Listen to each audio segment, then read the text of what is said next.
சக்தி சமையலில் இப்போ நம்ம பார்க்க போகிறது வடகை துவையல். வடகை துவையல் எப்படி செய்யலான்னு பார்க்கலாம் வாங்க.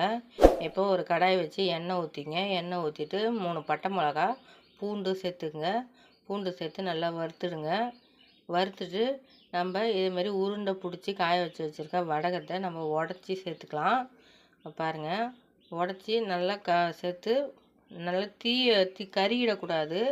நம்ம இது நல்லா லைட்டாக வறுந்த உடனே எடுத்துடணும், இல்லைனா கசப்பு எடுத்துக்கும்.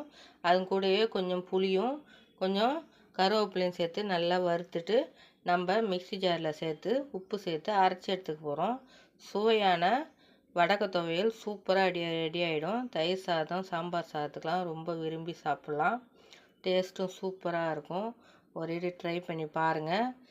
எங்கள் சேனல் உங்களுக்கு பிடிச்சிருந்தா லைக் பண்ணுங்கள், சப்ஸ்கிரைப் பண்ணுங்கள், பக்கத்தில் உள்ள பெல் ஐக்கானையும் டச் பண்ணுங்கள். அவ்வளோதான்.